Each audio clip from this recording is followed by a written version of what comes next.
Can you hear in the back? Good, I assume so. Yes? Good.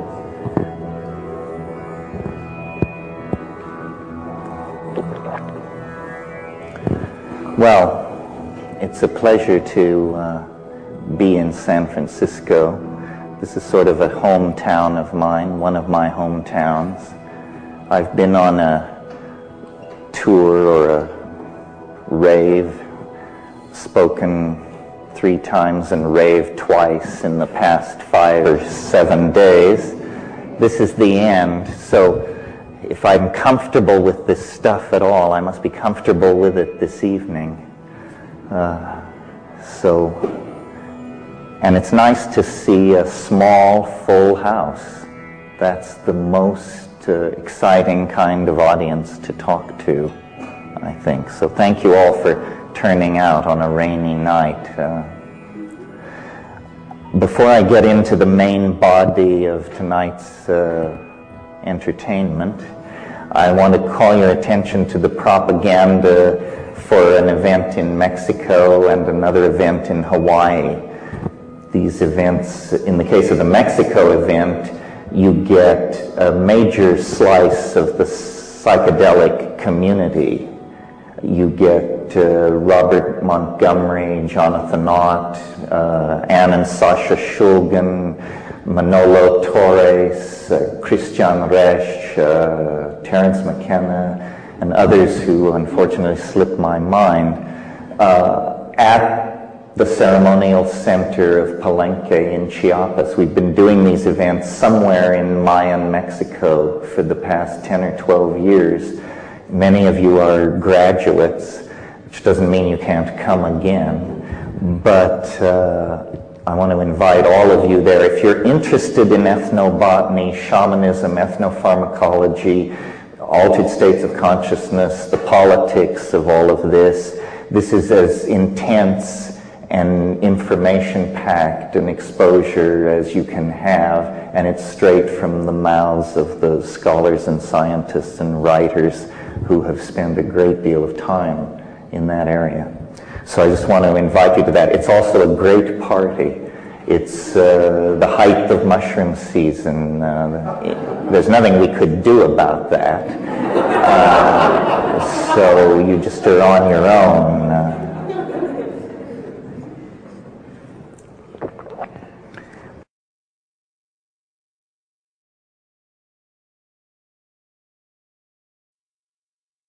Well, so when I start out on these tours, I usually have an agenda and prepared remarks, and then as I make my way through my venues and I hear the feedback and I feel the ambiance of the people and the throb of the zeitgeist, it all sort of just simply dissolves into an ongoing commentary on our moment in space and time, and the various dimensions, adumbrations, and opportunities of our dilemma.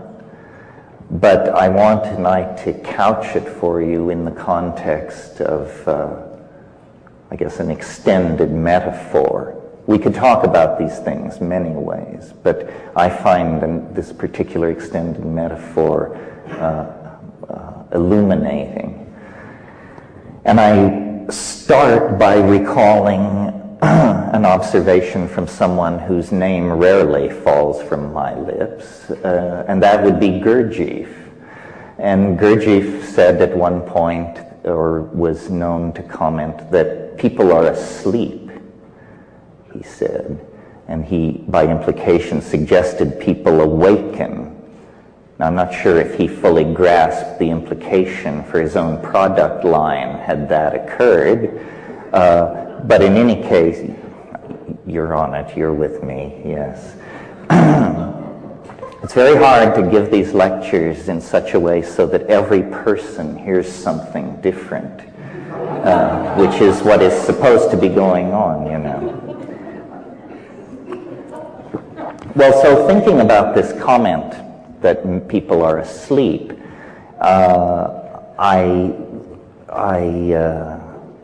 I see several implications. I asked myself, what is awake? in my own notion. And I thought to myself, awake is, for me, awake is where the laws of physics are fully operable. You know, hurled objects shatter, electricity shocks, I cannot fly.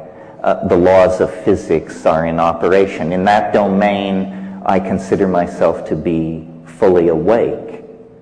Now, in terms of occult and spiritual traditions, the admonition to awaken always seems to imply that higher consciousness is approached through an expansion of clarity and awareness. And that seems obvious. I don't argue with it as a rationalist. But as somebody who has run the edges, I've noticed something somewhat counterintuitive to that teaching. And it's this. It's that to contact the cosmic giggle, to have the flow of casuistry begin to give off synchronistic ripples, white caps in the billows of the coincidental ether, if you will. To achieve that, it requires, a precondition is a kind of unconsciousness, a kind of drifting, a certain taking your eye off the ball, a certain assumption that things are simpler than they are, almost always precedes what Mircea Eliade called the rupture of plane, that indicates, you know, that there is an archetypal world, an archetypal power beyond, behind profane appearances.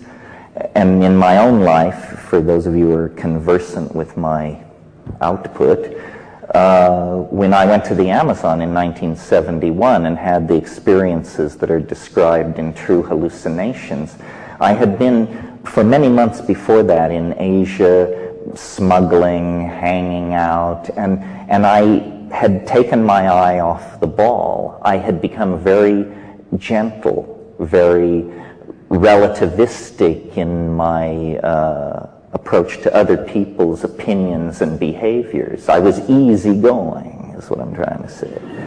Too easygoing. And in that situation of semi-unconsciousness and openness, the cosmic giggle approaches.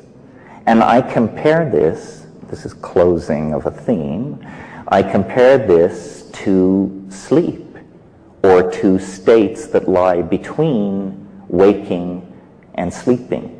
And so, again, an odd take on this remark of Gurdjieff's. I remember someone many years ago said to me, they evoked the symbol of the yin and the yang, the two tears folded against each other within a circle.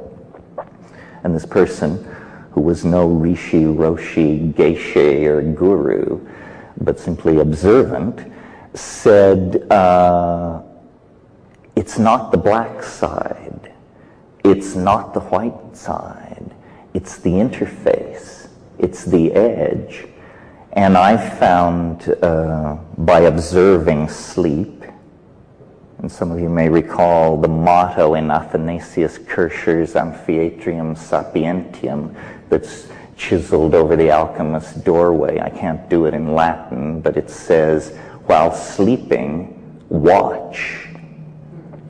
While sleeping, watch. And I've noticed that while going to sleep, there is a barrier, a place in the process of going to sleep that is like a mercurial edge. It's a river. It's a zone of hypnagogia. You often pass through it post-orgasm. It's a place of drifting amoeboid colored after-image lights, and then true hallucination, images, strange, transcendental or transpersonal images. Well, so far in the context of pursuing this extended metaphor about sleep, I've talked basically, essentially about the individual's relationship to the concept, to the fact. But there's also a social or a political, a species-wide implication. It occurs to me that at any given moment, because of the way the planet is as a thing, some considerable percentage of human beings are asleep, always, and many are awake. And so if the world soul is made of the collective consciousness of human beings, then it is never entirely awake. It is never entirely asleep. It exists in, I guess you can hear me. It exists in some kind of indeterminate zone. And this to me is the clue to understanding something that is personally fascinating to me. And it revolves around why people believe such weird things. And why, either as a consequence of the approach of the millennium or the breakdown of traditional values or the density of electromagnetic radiation, or for some reason, a balkanization of epistemology is taking place. And what I mean by that is there is no longer a commonality of understanding. I mean, for some people, quantum physics provides the answers. Their next-door neighbor may look to the channeling of archangels with equal fervor. I mean, if this is not a balkanization of epistemology, I don't know what it is. It is accompanied by a related phenomenon, which is technology, or the historical momentum of things is creating such a bewildering social milieu that the monkey mind cannot find a simple story, a simple creation myth or redemption myth to lay over the crazy contradictory patchwork of profane techno, consumerist, post-McLuhanist, electronic, pre-apocalyptic existence. And so into that dimension of anxiety created by this inability to parse reality rushes a bewildering variety of squirrely notions. Epistemological cartoons, if you will, and conspiracy theory. In my humble opinion, I'm somewhat immune to paranoia. So those of you who aren't, gaze in wonder. Conspiracy theory is a kind of epistemological cartoon about reality. I mean, isn't it so simple to believe that things are run by the Greys, and that all we have to do is trade sufficient fetal tissue to them and we can solve our technological problems? Or isn't it comforting to believe that the Jews are behind everything, or the Communist Party, or the Catholic Church, or the Masons? Well, these are epistemological cartoons. It's, kindergarten stuff in the art of amateur historiography. I believe that the truth of the matter is far more terrifying. That the real truth that dare not speak itself is that no one is in control. Absolutely no one. You don't understand Monica. You don't understand Netanyahu. It's because nobody is in control. This stuff is ruled by the equations of dynamics and chaos. Now, there may be entities seeking control, the World Bank, the Communist Party, the rich, the somebody others.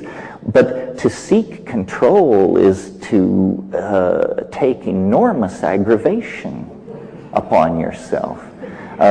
Because this process that is underway will take the control freak by the short and curly and throw them against the wall. It's like trying to control a dream, you see. The global destiny of the species is somehow unfolding with the logic of a dream. Well, now a Jungian would say, no surprise here, history is the collective dream of humanity. It is run by archetypal energies. It is downloaded by the zeitgeist into the various milieus and epochs of which it is composed. This seems reasonable to me. I don't want to give you the impression it's too linear to understand that what I am saying is that awake is good, asleep is bad.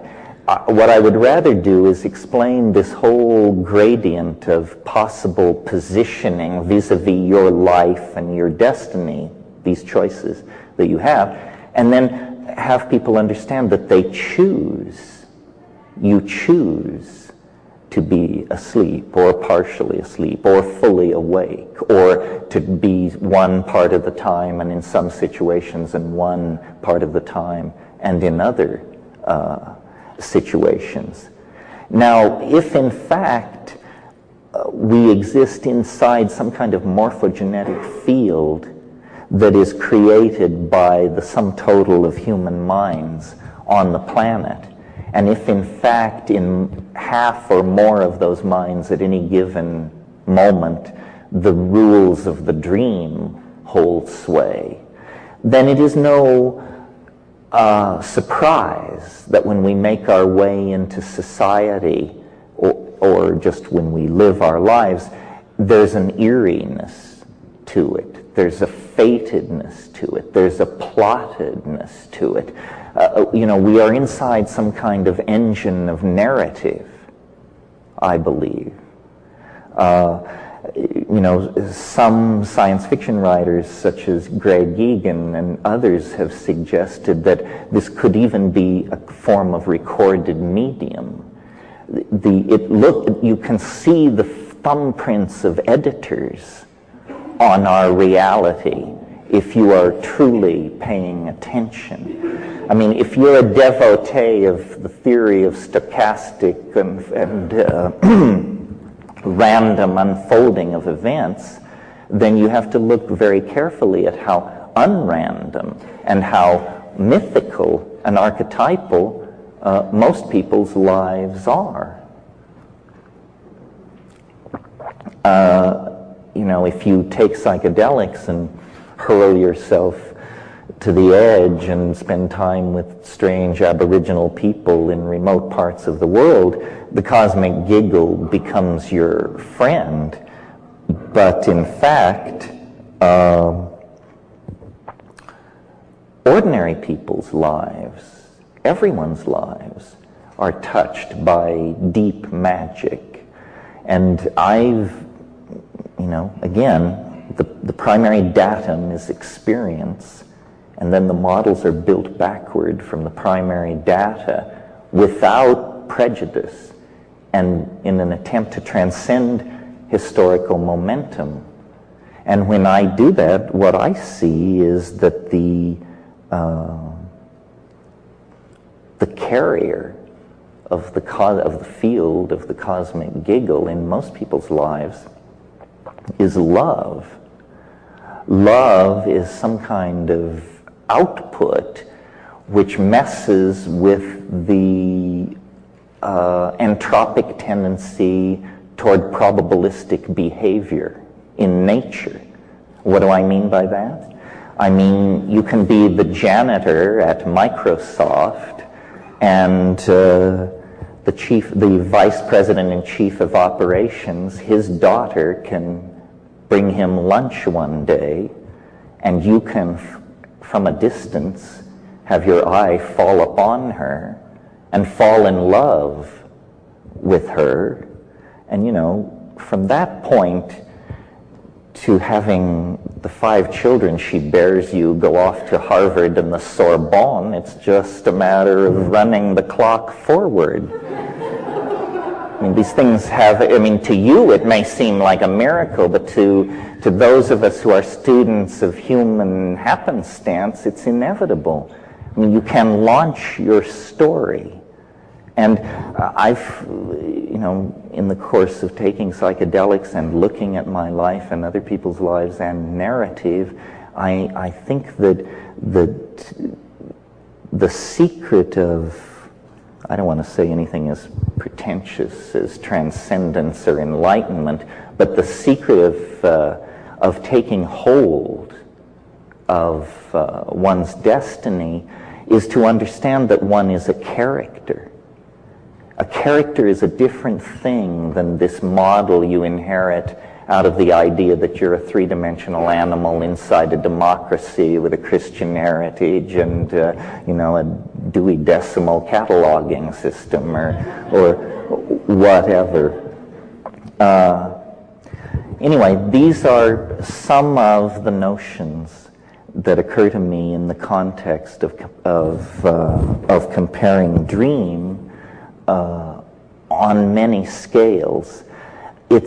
You have to really struggle, I think, to believe that you actually live inside the model of reality that science and Newtonian physics and the mathematical analysis of nature have given us.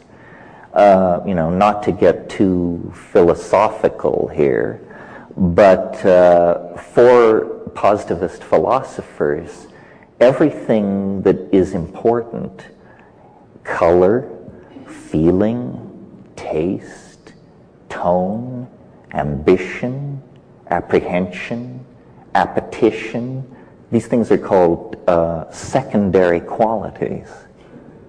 In other words, they're peripheral. They arise at a lower level of understanding. They are somehow determined by the presence of the animal body and hence dismissible by a theory of pure abstraction, which says, you know, what is real is spin, charge, angular momentum.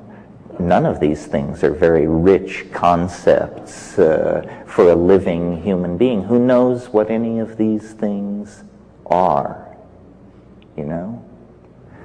So, we don't have time in a situation like this to explore all the implications of this dream analogy that I'm pursuing.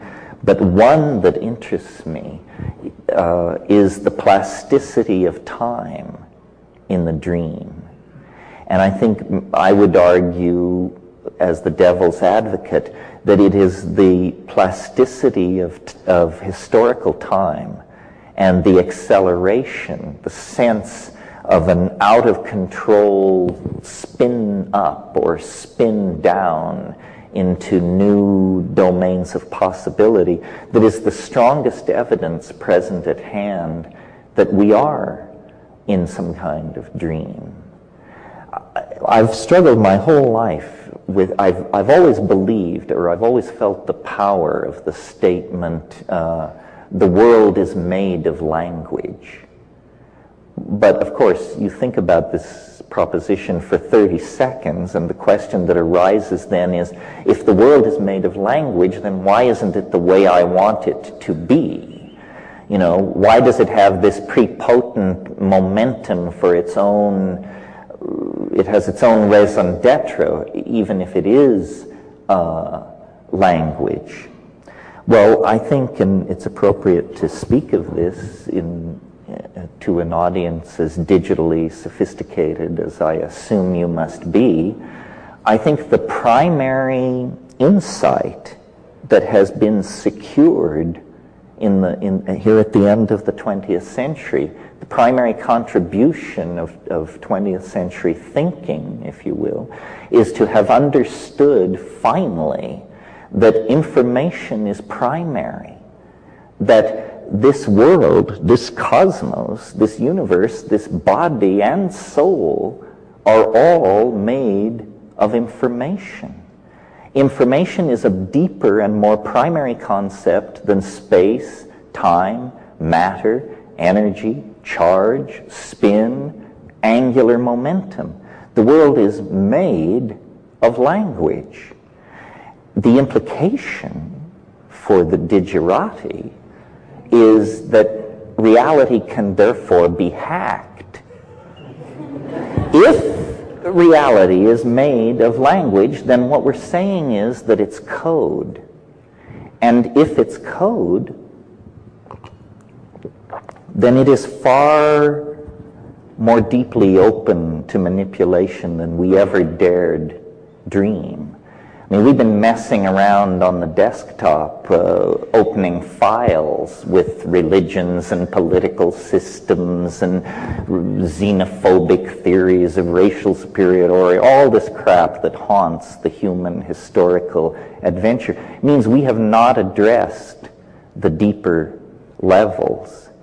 And in thinking about this and the relationship to dream and human culture, I have realized that cultures are like operating systems. We are like hardware. The human animal is a piece of biological wetware / hardware.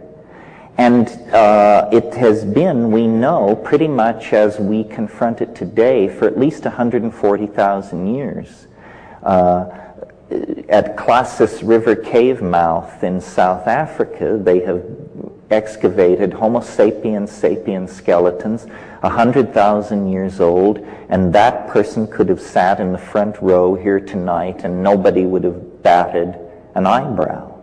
So the human hardware has been in place for a while.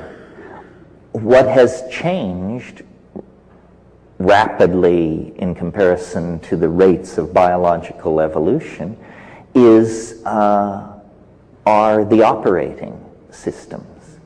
The people who excavated Ur, which was at that time thought to be the world's first city, and in any case is a city 7 millennia old, when they excavated the central plaza at Ur, they discovered that a black basaltic slab had been set up there by the earliest kings of Ur, and that was the cultural operating system.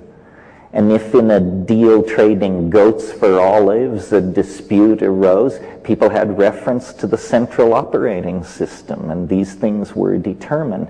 Well, now, Ur 101 was fine for olives and goat trading, but it didn't support higher mathematics. It didn't support rational exploration of nature. It didn't support astrological knowledge about the movement of the stars. As we have gone forward through culture, we have swapped out these operating systems. And at each swap out, there has been a lot of hair pulling and cussing and screaming. Anyone who has installed a new operating system is completely familiar with that sickening from the bowels kind of coldness, as you realize it all hangs by a thread. Now, this situation or this operating system metaphor, I think, is